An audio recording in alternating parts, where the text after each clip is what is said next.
2004-5 মই বিত্ত ৰাজ্যিক মন্ত্ৰী আছিলোঁ সেই সময়ত আমাৰ ইণ্টাৰনেল ৰিচোৰ্চ জেনেৰেশ্যন আছিলে গ্ৰোথ 25.44%, হপিং ভাবিব নোৱাৰা। দেন 2005-6 24%। আৰু অধ্যক্ষ মহোদয় সেইখন টেবুলত চাওক যে যেতিয়া 2014-15 অসমৰ ইণ্টাৰনেল ৰিচোৰ্চৰ গ্ৰোথৰ হাৰ হৈছে 1.39%, লোৱেষ্ট ইন দ্য কাণ্ট্ৰি। 1.39 এনেকুৱা গ্ৰোথ কোনো হিষ্টৰিকেলি ইণ্ডিয়াৰ কোনো ষ্টেটত single digit, not single digit, one যে টেক্সৰ গ্ৰোথ, মানুহৰ বাজেট গ্ৰোথ হৈছে 30%, দৰমহা বাঢ়িছে, টেক্সৰ গ্ৰোথ হৈছে অনলি 1.39%। অধ্যক্ষ মহোদয়, ইয়াতে অভিযোগ কৰা হয় যে কেন্দ্ৰ চৰকাৰে আমাৰ ৰাজ্য চৰকাৰখনক পুঁজি যোগান ধৰা নাই। ইয়াতে নীতি আয়োগৰ কথা কৈছে, মই নীতি আয়োগলৈকে আহিম। অধ্যক্ষ মহোদয়, সাধাৰণতে মই নাজানো যে আমাৰ অসমীয়া জাতিৰ এটা ডাঙৰ পৰিচয় আছে যে কোনোবাই যেতিয়া আমাক সহায় কৰে আমি তেখেতক কৃতজ্ঞতা জনাওঁ, ধন্যবাদ জনাওঁ আৰু বিচাৰো যে ভৱিষ্যতে পাৰিলে আৰু অলপ দিব। অধ্যক্ষ মহোদয় চাওক, 2013-14 চনত নৰেন্দ্ৰ মোদী ডাঙৰীয়াই, মই অধ্যক্ষ মহোদয় আপোনাক অনুৰোধ কৰিম আপুনি টেবুল 6খন অলপ সময়ৰ কাৰণে চাব পাৰে। অধ্যক্ষ মহোদয়, 2014-15 চনত নৰেন্দ্ৰ মোদী ডাঙৰীয়াই প্ৰথম দায়িত্ব গ্ৰহণ কৰিছিল আৰু 13-14 চনত প্ৰধানমন্ত্ৰী মনমোহন সিং ডাঙৰীয়া আমাৰ অসমৰ সুযোগ্য সংসদ তেখেত দায়িত্বত আছিল। 2013-14ত মনমোহন সিং ডাঙৰীয়াই আমাক দিছিলে 20,000 কোটি টকা, 20,512 টকা as a transfer from central government. অলপ আগতে মই দেখিছিলোঁ যে অজন্তা নেওগ ডাঙৰীয়া এনেও ভাৰত চৰকাৰক সমালোচনা কৰি আছিলে। অধ্যক্ষ মহোদয়, 2014-15ত এবছৰত তেখেত শাসনত আহিয়ে আমাক 6,000 কোটি টকা বেছিকৈ দিলে, 2,618 ক্ৰ'ৰ। এইটো এজি ফিগাৰ মই দিছোঁ, ইয়াতে কোনো আমি বনোৱা ফিগাৰ নহয়, আমি চ'ৰ্চ কৈছোঁ finance accounts of accountant general. দে অধ্যক্ষ মহোদয়, ইভেন 15-16 চনতো যোৱা বছৰ তেখেতে আমাক দিলে 29,609 কোটি টকা।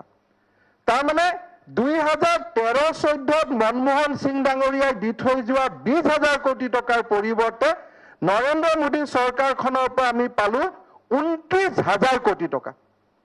অধ্যক্ষ মহোদয়, স্বাধীনতাৰ আপুনি যদি চাই মনমোহন সিং ডাঙৰীয়াই যেতিয়া দায়িত্ব লৈছিলে সেই 5 বছৰ যদি আপুনি চাই 12,000 কোটি টকা 2009-10ৰ পৰা 12,000 কোটি টকাৰ পৰা 20,000 কোটি টকা বাঢ়িবৰ কাৰণে ইট টুকস 5 years, 8,000 কোটি টকা বাঢ়িবৰ কাৰণে ইট টুকস 5 years। আৰু অকল 2 বছৰত নৰেন্দ্ৰ মোদী চৰকাৰখনে আমাক দিলে 9,000 কোটি টকা। 8 বছৰ মনমোহন সিং ডাঙৰীয়া ডিভলিউশ্যনত 5 years এইটো লাগিছিলে আমাক 8,000 কোটি টকা দিবৰ কাৰণে, আৰু 2 বছৰতে নৰেন্দ্ৰ মোদী চৰকাৰখনে আমাক দিলে 9,000 crore। এটা অধ্যক্ষ মহোদয়, এতিয়া আমি গুণীৰ যদি গুণ ল'ব নোৱাৰো, কৃতজ্ঞতা নজনাও যে আপুনি আমাক 9,000 কোটি টকা 2 বছৰতে বেছিকৈ দিলে, আপোনাক আমি ধন্যবাদ জনাইছোঁ, অসমখন পিছপৰা ৰাজ্য, আমাক আৰু অলপ দিব, দ্যাটছ ফেয়াৰ। কিন্তু যদি দিয়া কথাটো আমি যদি ফেকচুৱেলি যদি আমি তেখেতক কৃতজ্ঞতা নজনাও যে আমাৰ মানে 5 বজাৰ হেৰি হ'ল, আমি টাইমটো বঢ়াই লৈছোঁ, এতিয়া আধা ঘণ্টা আমি বঢ়াই লৈছোঁ, পিছত পুনৰ বঢ়াম। এতিয়া অধ্যক্ষ মহোদয়, যদি প্ৰধানমন্ত্ৰী মোদী ডাঙৰীয়াৰ অসমৰ প্ৰতি যিটো ভাল পোৱা, সেই ভাল পোৱাটো প্ৰকাশ পাইছে যে within a span of 2 years তেখেতে ডক্টৰ মনমোহন সিং ডাঙৰীয়াৰ চৰকাৰখনে আমাক 5 বছৰত যিটো টকা আমাক দিছিলে তাতকৈ 1,000 কোটি টকা তেখেতে আমাক 2 বছৰত বেছিকৈ দিলে। এটা কোনোবাই ক'ব পাৰে যে এটোটো আমি পুৱা টকা, হয় পুৱা টকা। ডিভলিউশ্যন অফ টেক্স প্ৰধানমন্ত্ৰী মনমোহন সিং চৰকাৰৰ দিনত আছিলে 31% আৰু নৰেন্দ্ৰ মোদী ডাঙৰীয়াৰ চৰকাৰৰ দিনত হ'ল 42%, আৰু সেই কাৰণে আমি এই ধৰণে বিশাল ধনৰাশি পাবলৈ সক্ষম হৈছোঁ। এটা সদায় এটা প্ৰশ্ন আহে নীতি আয়োগৰ টকা আমি পোৱা নাই আমাৰ অসমৰ পৰা স্পেচিয়েল ষ্টেটাছ নোহোৱা হৈ গ'ল এতিয়া অধ্যক্ষ মহোদয় আমি ইয়াতে তথ্য দিছো 2013-14 চনত অসমৰ নিজৰ টেক্স আছিল 11,699 কোটি টকা আৰু 2015 চনত ই মাত্ৰ বাঢ়িবলৈ সক্ষম হ'ল 2,265 কোটি টকা 12,000 তাৰমানে যিটো সময়ত অসমে নিজৰ ৰাজহ 1,000 কোটি টকা বৃদ্ধি কৰিছে ভাৰত চৰকাৰে আমাক 9,000 কোটি টকা দিছে আজি আমি অধ্যক্ষ মহোদয় সদনত দিছো ইয়াত অধ্যক্ষ মহোদয় 2000 আপুনি যদি চাই অধ্যক্ষ মহোদয় বাজেট আমাৰ কৰা হৈছিল এইখন পবিত্ৰ সদনত আৰু বাৰে বাৰে আমি বাজেট দিছো 2001 চনৰ পৰা আমি এখনৰ পিছত এখন আমি বাজেট দিছো অধ্যক্ষ মহোদয় 2011-12 চনত অসমৰ বাজেট আছিল 38,562 crore 2015 চনত আমি বাজেট বঢ়াই লৈ গলো 72,572 crore কিন্তু যেতিয়া খৰচ কৰাৰ কথা আহিল অধ্যক্ষ মহোদয় আমি মাত্ৰ খৰচ কৰিব পাৰিলো 49% তাৰমানে অধ্যক্ষ মহোদয় আমাৰ লগত ৰাজহ নাছিলে ৰাজহ নথকাকৈ বা আমাৰ লগত উৎস নাছিলে উৎস নথকাকৈ আমি ইয়াতে বাজেট দাখিল কৰিছিলো অথবা আমি ভাবিছিলো যে আমি ৰেভিনিউ জেনাৰেট কৰিব পাৰিম আমি ৰেভিনিউ জেনাৰেট কৰিব নোৱাৰিলো এতিয়া কোৱা হয় যে নীতি আয়োগে টকা নিদিয়া কাৰণে কৰিব নোৱাৰিলো অধ্যক্ষ মহোদয় 11-12 চনত নীতি আয়োগ আছিল তেতিয়াও আমাৰ টোটেল এক্সপেন্ডিচাৰ 78% আছিল অধ্যক্ষ মহোদয় 12-13 চনত নীতি আয়োগ আছিল তেতিয়াও আমাৰ টোটেল ইউটিলাইজেশন অনলি 69% আছিল 12-13 চনত নীতি আয়োগ নাছিল পৰিকল্পনা আয়োগ আছিল 11-12 চনত পৰিকল্পনা আয়োগ আছিল যিয়ে আমাক বহুত সহায় কৰা বুলি সদনত কোৱা হৈছে তেতিয়াও আমাৰ ইউটিলাইজেশন আছিল 79% 2012-13 চনত পৰিকল্পনা আয়োগ আছিল তেতিয়াও আমাৰ ইউটিলাইজেশন আছিল অনলি 69% 2013-14 চনত পৰিকল্পনা আয়োগ আছিল তেতিয়াও অধ্যক্ষ মহোদয় আমাৰ আছিল ইউটিলাইজেশন 69% অধ্যক্ষ মহোদয় এই আমি শ্বেতপত্ৰত কৈছো যে হয় আমি অসমত আজিৰ দিনটোত যেতিয়া অসম চৰকাৰে দায়িত্ব লৈছে অধ্যক্ষ মহোদয় আমাৰ হাতত এটা ডাঙৰ বোজা আছে আমি আজি যদি চাও অধ্যক্ষ মহোদয় যে আমি আমাৰ যিখন ভিজন ডকুমেন্ট অলপ আগতে ৰকিবুল হুছেইন ডাঙৰীয়াই কৈছে যে আপোনালোকে স্কুটি দিয়ক ডেফিনেটলি আমি দিম নিদিয়াটো কোনো প্ৰশ্ন নাই অধ্যক্ষ মহোদয় ইয়াত আমি 10,000 কোটি টকা আজিৰ দিনটোত আমাৰ ওপৰত লাইবিলিটি আছে অধ্যক্ষ মহোদয় মাননীয় গড়কাপ্তানী মন্ত্ৰী মহোদয় তেখেতে অলপ আগতে প্ৰাক্তন গড়কাপ্তানী মহোদয় কৈছিলে 1,040 কোটি টকা অধ্যক্ষ মহোদয় পিডব্লিউডি ডিপাৰ্টমেন্টৰ আজিৰ দিনত কমিটেড লাইবিলিটি আছে যত কোনো বাজেট প্ৰভিজন কোৰ পৰা টকা পাম আমাৰ পুঁজি আছে নে নাই নুচুৱাকৈ কন্টিনিউয়াস এডমিনিষ্ট্ৰেটিভ এপ্ৰুভেল দিয়াৰ কাৰণে আজিৰ দিনটোত 1,040 কোটি টকাৰ অকল সিলিং ডিমান্ড বিত্ত বিভাগত পৰি আছে কোট টকা আছিল কোট আছিল এটো কোনেও নাজানে অধ্যক্ষ মহোদয় চিফ মন্ত্ৰী মহোদয় কোৱাৰ পিছত মোক ক'বলৈ সুবিধা না না মইতো ফ্যাকচুয়াল কৈ আছো আপুনি ফ্যাকচুয়ালি যি আছে কৈ থাকিব বিতৰ্কটো পিছত হ'ব যি আছে অধ্যক্ষ মহোদয় চিফ মিনিষ্টাৰ স্পেচিয়েল পেকেজৰ নামত আমি দিব লাগিব 1,358 কোটি টকা অধ্যক্ষ মহোদয় স্কিম যিবিলাক ইনিশিয়েটেড আছিল এছপিএ তাত আমি দিব লাগিব 1,541 কোটি টকা ৰেগুলাৰ দিয়ে আমি অধ্যক্ষ মহোদয় দিব লাগিব তাতে দিব লাগিব আমি 900 কোটি টকা পে কমিশনৰ ৰিভিজন আহিব পে কমিশনৰ ৰিভিজনৰ পিছত আমাৰ বাৰ্ডেন আহিব 4,800 কোটি টকা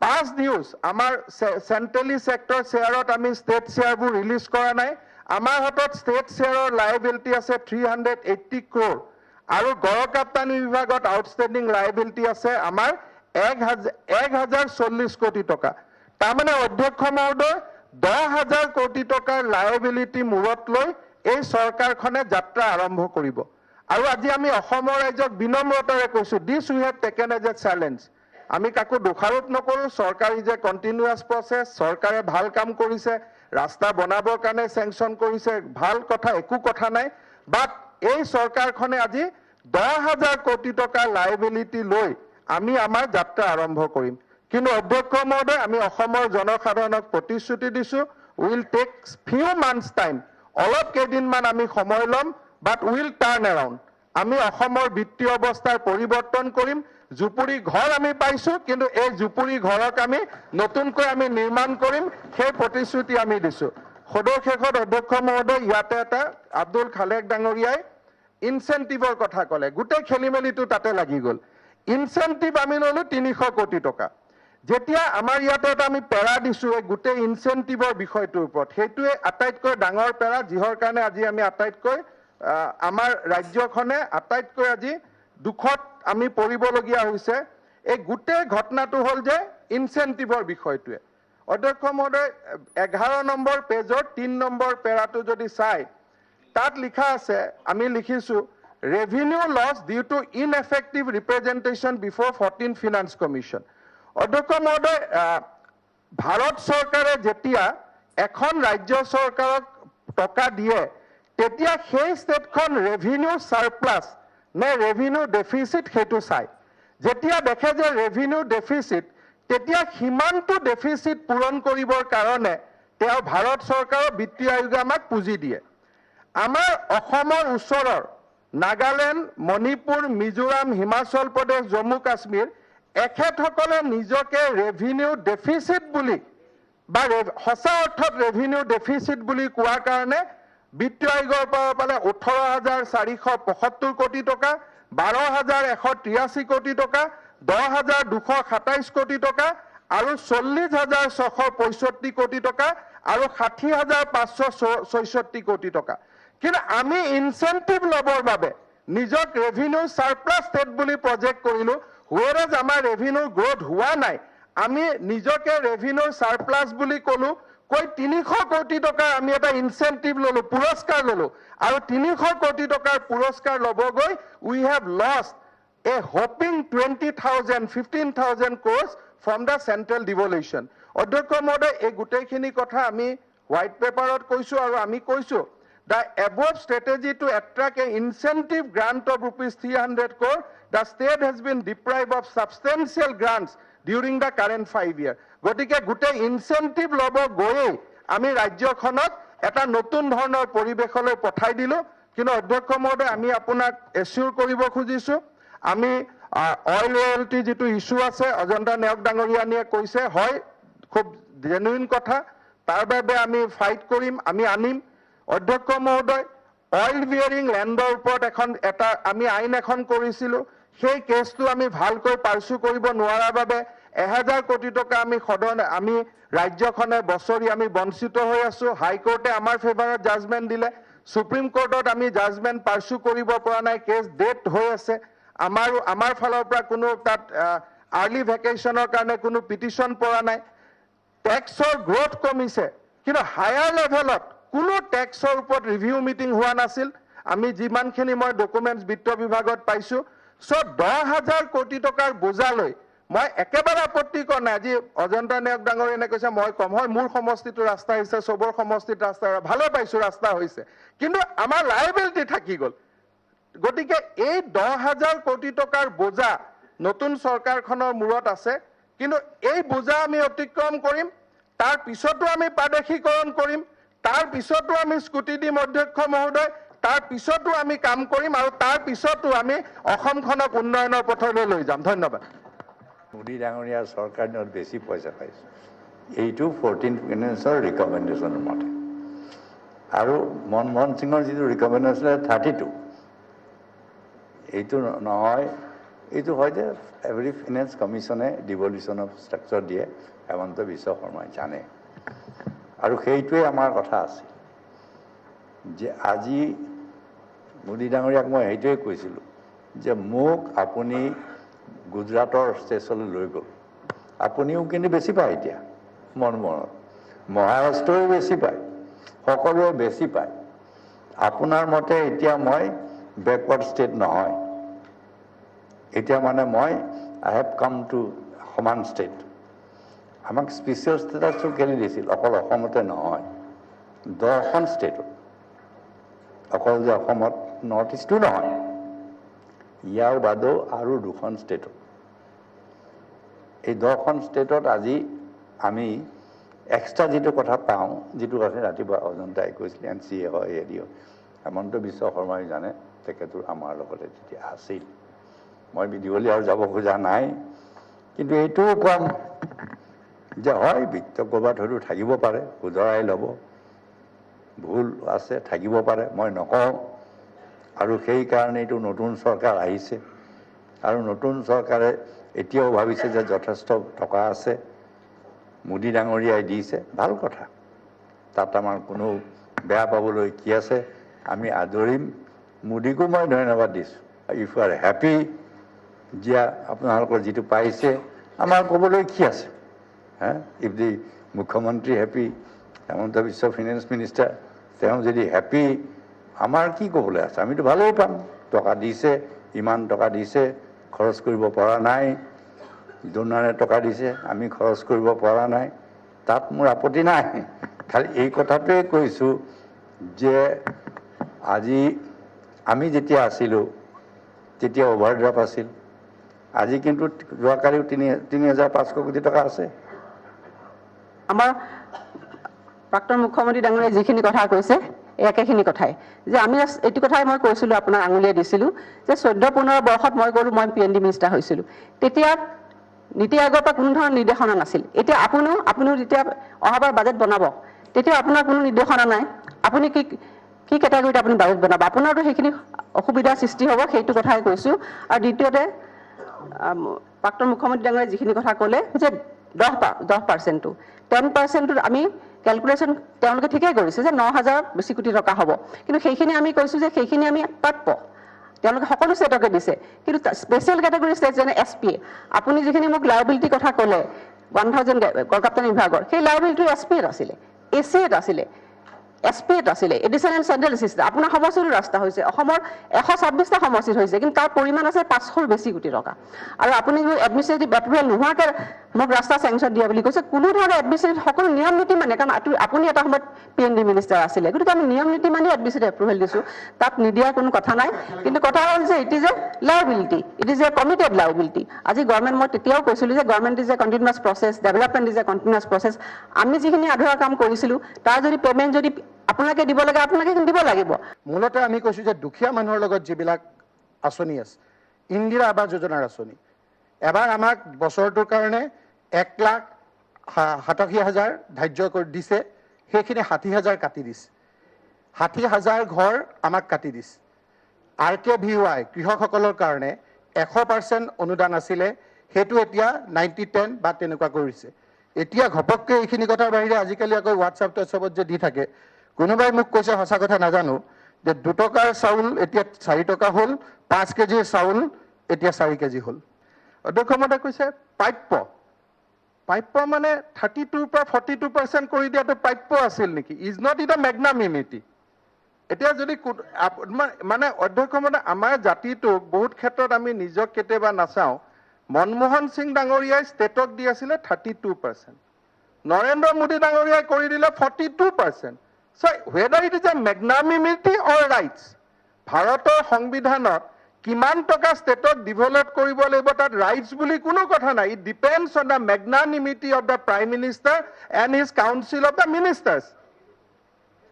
ফিনান্স কমিশ্যন মাননীয় মুখ্যমন্ত্ৰী, প্ৰাক্তন মুখ্যমন্ত্ৰী ডাঙৰ মই ডিবেট কৰিব খোজা নাই, তেওঁ জানে যে 14 finance commission is a recommending body, but cabinet has to approve it, and cabinet has a power to disapprove it also. So it is a ভাৰতবৰ্ষৰ প্ৰধানমন্ত্ৰী নৰেন্দ্ৰ মোদী ডাঙৰীয়াই 32 পৰা 42% কৰিলে, লগে লগে ক'লে এইটো মোৰ ৰাইট হয়। Is not it a magnanimity whopping 10% increase. Sir, আমি কোনখন বিধানসভাই আমি ধন্যবাদ ল'লোঁ যে আপুনি ইমান দিন 13 ফাইনেন্স কমিশ্যনত আমি 32% পাই আছিলোঁ, আজি আপুনি 14 ফাইনেন্স কমিশ্যনত আমাক 42% দিলে, যাৰ পৰা আমি 9,000 কোটি টকা মাহত বছৰত এক্সট্ৰা পাম। আমি আপোনাক ধন্যবাদ সূচক এটা প্ৰস্তাৱ লৈছোঁ। Did we show that magnanimity? We have never shown that magnanimity. এতিয়া অধ্যক্ষ মহোদয় কোৱা হৈছে যে মনমোহন সিং ডাঙৰীয়াই আমাক নৰেন্দ্ৰ মোদী ডাঙৰীয়াই দিব লাগে। অধ্যক্ষ মহোদয়, why you have failed to generate your internal revenue? Only 1% growth. নাগালেণ্ডৰ তাতকৈ গ্ৰোথ বেছি, মেঘালয়ৰ তাতকৈ গ্ৰোথ বেছি, মণিপুৰৰ তাতকৈ গ্ৰোথ বেছি। Why your growth is only 1.3.5%? Don't you owe any answer to your young generation? যে মোৰ ইয়াতে মদৰ ব্যৱসায় বাঢ়িছে, মোৰ ইয়াতে ট্ৰাক বেছি আহিছে, বস্তুৰ দাম বাঢ়িছে, and your internal revenue increase is only 1.3%. ইণ্ডিয়াৰ কোনো ৰাজ্যত এইটো হোৱা নাই, যিটো অকল অসমে ইমান that most deteriorating performance has ever been shown by any state during that period. অধ্যক্ষ মহোদয়, what is the compelling circumstances? এতিয়াতো মই এনেকে বহি থাকোঁতে মানুহে মাত্ৰ কাম কৰিলে 5% গ্ৰোথ হৈ যাব, only 1.3%. অধ্যক্ষ মহোদয়, আজি উত্তৰাখণ্ড কিমান ডাঙৰ ষ্টেট? উত্তৰাখণ্ডত 1 কোটি মানুহে এক্সাইজ ডিউটি দিয়ে 700 কোটি টকা। অধ্যক্ষ মহোদয়, 3 কোটি মানুহে আমি এক্সাইজ দিওঁ কিমান? 300 কোটি টকা। Should we blame Narendra Modi for less performance on our front? আমি আমাক নৰেন্দ্ৰ মোদী ডাঙৰীয়াক আমি তাৰ বাবে দায়বদ্ধ কৰিম? আমি টেক্স কালেক্ট কৰিব পৰা নাই, আমি ইণ্টাৰনেল ৰেভিনিউ জেনেৰেট কৰিব পৰা নাই। ইট হেজ কাম ডাউন টু 1%. 2005 অধ্যক্ষ মহোদয় ইট ৱাজ 25%. ইট হেজ কাম ডাউন টু 1%. আৰু আমি কৈছো মোদীয়ে আমাক বুজাব লাগে। অধ্যক্ষ মহোদয়, ফাইনেন্স ইজ এ ডাইনামিকিজম। এতিয়া প্লেনিং ডিপাৰ্টমেণ্ট নোহোৱা হ'ব, কাৰণ নতুনকৈ বিশ্বত ব্যৱস্থাৰ চলিছে প্লেন এণ্ড নন প্লেন নহয়, কেপিটেল এণ্ড ৰেভিনিউ। সেইকাৰণে অধ্যক্ষ মহোদয় নীতি আয়োগৰ ব্যৱস্থাৰ পৰিৱৰ্তন কৰা হৈছে, পৰিকল্পনা আয়োগ অৱলোকন কৰা হৈছে, কাৰণ ডিভলিউশ্যন উইল বি নাও এক্সপেণ্ডিচাৰ হ'ব কেপিটেল আৰু ৰেভিনিউ। প্লেন নন প্লেন শব্দ মানুহে পাহৰি যাব। যিমান প্লেনৰ চেলাৰী কিবা কিবি চব ৰেভিনিউত আহিব, বাকীবোৰ কেপিটেল আহিব। সেইবোৰ পুৰণা কথা আমি কৈ আছো, যিখিনি কথা কৈ আছো। আৰু অধ্যক্ষ মহোদয় কোৱা হৈছে অসমৰ স্পেচিয়েল কেটেগৰী ষ্টেট কাটি দিয়া হৈছে। ক'ত স্পেচিয়েল কেটেগৰী ষ্টেট অধ্যক্ষ মহোদয় কাটি দিলে? আজি আমি পাইছো এনৰেগা, IAY, AIBPত আমি পাইছো 100% আমাৰ শ্বেয়াৰ। আজি আমি অধ্যক্ষ মহোদয় 21 স্কিমত আমি পাইছো 90-10, নৰ্থ ইষ্টাৰ্ণ ষ্টেট আৰু হিমালয়ান ষ্টেট। আৰু আমি লেছ ইম্পৰ্টেণ্ট ষ্টেটবিলাকত পাইছো 80.20। এতিয়া কোৱা হয় যে অমুকখন স্কিম নোহোৱা কৰি দিলে। অধ্যক্ষ মহোদয়, তমুকখন স্কিম নোহোৱা কৰিলে, কিন্তু তাৰ আগত যে 7খন নতুন স্কিম দিলে। আজি যে আমাৰ ইয়াতে গ্ৰাম্য খেল ক্ৰীড়া, আমাৰ মাননীয় মুখ্যমন্ত্ৰী ডাঙৰীয়া ক্ৰীড়া মন্ত্ৰী আছিলে, তাৰপিছত স্বচ্ছ ভাৰতত 7খন নতুন CSS আজি আমাক দিলে। আমি এবলিজ হোৱা 2খনৰ কথা কওঁ, 7খন নতুনকৈ দিয়াৰ কথা আমি নকওঁ। তাৰমানে এইটো ধৰি লোৱা হৈছিলে যে কংগ্ৰেছে কৰা সকলো স্কিম নৰেন্দ্ৰ মোদী ডাঙৰীয়াই কৰিবই লাগিব। সেইটোতো হ'ব নোৱাৰে। নতুন চৰকাৰ আহিব, নতুন স্কিম এবলিজ কৰিব, নতুন দিব। We abolish 2 for Assam, introduce 7 for Assam. গতিকে অধ্যক্ষ মহোদয়, মোৰ ক'বলগীয়া কথাটো এইটোৱে যে আমি অসমৰ ৰাইজক অসম চৰকাৰৰ পৰা অফিচিয়েলি এই বিধানসভাৰ পবিত্ৰ মঞ্চৰ পৰা আশ্বস্ত কৰিছো যে অসমৰ বিশেষ ৰাজ্যৰ মৰ্যাদা অটুট আছে। অসমৰ বিশেষ ৰাজ্যৰ মৰ্যাদা অটুট আছে কাৰণে গুজৰাটে যি স্কিমত 100% দিব লাগে, আমি মাত্ৰ 10% দিব লাগে। অসমত বিশেষ ৰাজ্যৰ মৰ্যাদা অটুট আছে কাৰণে ৰাজস্থানে যি স্কিমত 100% খৰচ কৰিব লাগে, আমি মাত্ৰ 10% দিব লাগে। অধ্যক্ষ মহোদয়, আমাৰ এই গোটেই কথাটোৰ থ্ৰুদি আমি আচলতে কোনো ধৰণে কাকো দোষাৰোপ কৰিবই বিচৰা নাই। আমি এটাই কথা ক'ব খুজিছিলোঁ, the basic points which we want to drive that internal revenue generation capacity আমাৰ দিনক দিনে কমিছে। কেতিয়া কমে? যেতিয়া দুৰ্নীতি সোমায়, তেতিয়া ইণ্টাৰনেল ৰেভিনিউ জেনেৰেশ্যনৰ ক্ষমতা কমি যায়। ইণ্টাৰনেল ৰেভিনিউ জেনেৰেশ্যন আমাৰ কমিছে, লাইবিলিটি বাঢ়িছে। এইখন ৰাজ্য চৰকাৰৰ হাতত 10,000 কোটি টকাৰ এটা আমি কমিটেড লাইবিলিটি, মই কোৱা নাছিলোঁ যে নোহোৱাকৈ কৰিছে, মই দিছে, খালি ৰিচোৰ্চ নোহোৱাকৈ কৰিছে। এইটো গড়কাপ্তানিৰ দোষ নাই, এইটো যোনে ৰিচোৰ্চ দিব লাগে তাৰ গাত দোষ। SPO মাননীয় অধ্যক্ষ মহোদয়, 9,000 টকা এখন ৰাজ্য চৰকাৰে বেছি পোৱাৰ পিছত কোনোবা জেগাত 10 কোটি নাপালে, সেই কথাটো আচলতে আমি ক'বই নালাগে। গ্ৰেটফুল ছ'চাইটি এইটো নকয়। তথাপিতো অধ্যক্ষ মহোদয়, আপোনাক আমি এইটোৱে প্ৰতিশ্ৰুতি দিছোঁ যে এই চৰকাৰখনে 10,000 কোটি টকাৰ লাইবিলিটি লৈ আমি কামত আগবাঢ়িম। তাৰ পিছতো আমি অসমৰ উন্নয়নৰ বাবে কাম কৰিম। আমি প্ৰতিশ্ৰুতিবদ্ধ। আৰু কোঅপাৰেটিভ ফেডাৰেলিজিমৰ যিটো স্পিৰিট, কেন্দ্ৰীয় চৰকাৰ আৰু ৰাজ্য চৰকাৰ আমি হাতত হাত ধৰি আমি আগুৱাই যাম দেশৰ উন্নয়নৰ বাবে। অধ্যক্ষ মহোদয়, মাননীয় অধ্যক্ষ মহোদয়, এক মিনিট মাননীয় অধ্যক্ষ মহোদয়। অধ্যক্ষ মহোদয়, অধ্যক্ষ মহোদয়, এতিয়া মাননীয় প্ৰাক্তন মন্ত্ৰীক আমাৰ বিধায়ক মহোদয়ক জনাব খোজো যে যিটো কংগ্ৰেছ চৰকাৰৰ আগৰ দিনত 70,000 টকা আমি প্ৰতি ঘৰত পাইছিলো, এতিয়া আমি 1,40,000 টকালৈকে দিম। আৰু যিমান দুখীয়া মানুহ আছে অধ্যক্ষ মহোদয়, সকলোৰে কাৰণে ঘৰ আহিব যদি তেওঁলোকৰ নাম ৱেট লিষ্টত আছে। মই সোধা কথাটো উত্তৰটো পোৱা নাই। এইবাৰৰ ধাৰ্য কৰা নৰেন্দ্ৰ মোদী ডাঙৰীয়াৰ চৰকাৰে বছৰটোৰ আগমুহূৰ্তত 1.84 লাখ ইন্দিৰা আৱাস যোজনাৰ কৰা ধাৰ্য পৰৱৰ্তী সময়ত চিঠি দি 60,000 কৰ্তন কৰাটো আকৌ আমি পাব পাৰিম নে নোৱাৰিম? অধ্যক্ষ মহোদয়, মই কৈছো, মই এইটোকে কৈছো, অধ্যক্ষ মহোদয় বিত্ত বিভাগে স্পেচিফিক ডিপাৰ্টমেণ্টৰ উত্তৰ নিদিয়ে, কিন্তু জেনেৰেলি মই নৰেন্দ্ৰ মোদী ডাঙৰীয়াৰ যিটো অসমৰ প্ৰতি আস্থা সেই চাই কৈছো 60,000 কাটা নহয় 2,40,000 মান পাম বেছিকৈ। মাননীয় অধ্যক্ষ এক মিনিট, মাননীয় অধ্যক্ষ মহোদয় যিহেতু বিষয়টো ক'লে অকণমান 2 লাখ মাননীয় অধ্যক্ষ মহোদয়, মাননীয় অধ্যক্ষ মহোদয় এক মিনিট ৰেকৰ্ডত ৰাখিব। 2,40,000 এইবাৰ দিব আপুনি। মাননীয় অধ্যক্ষ মহোদয় আৰম্ভ কৰিছিলো। মাননীয় অধ্যক্ষ মহোদয়, এই কথাটো যিহেতু শ্বেতপত্ৰলৈ যিহেতু আলোচনা হৈছে, শ্বেতপত্ৰত যদি উল্লেখ থাকিলহেঁতেন যে 15 বছৰ আগতে তৰুণ গগৈ ডাঙৰীয়াৰ দায়িত্ব লোৱাৰ আগতে কিমান দিনৰ অভাৰড্ৰাফ্ট আছিলে, কিমান দিন ৰিজাৰ্ভ বেংকৰ লেনদেন বন্ধ আছিলে, এই কথাবিলাক উল্লেখ থাকিলে মই শেষ কৰি লওঁ। আচলতে আজি মাননীয় মুখ্যমন্ত্ৰী ডাঙৰীয়া এটা ডাঙৰ সদনৰ নেতা মাননীয় মুখ্যমন্ত্ৰী মহোদয় এটা ভাল কথা কৈছিলে যে সকলোকে লৈ চলিব। নাছিলে নাই অধ্যক্ষ মহোদয়, গোটেই কথাবোৰ আমি 15 বছৰ আগৰ কথা মই কোৱাই নাই, সেইটো ক'ব গ'লে বেলেগ হ'ব। আমি কৈছো চৰকাৰখনে কিটো প্ৰত্যাহ্বান লৈ আগবাঢ়িছে।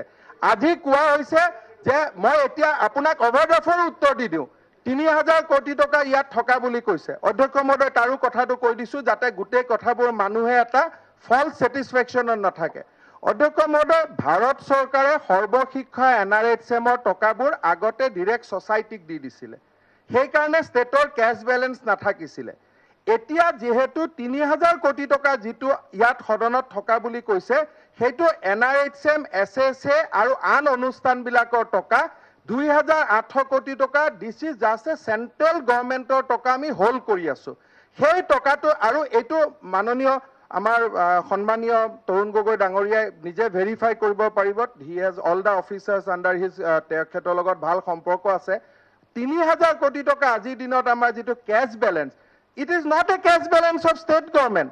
ষ্টেটৰ একো কেছ বেলেঞ্চ নাই।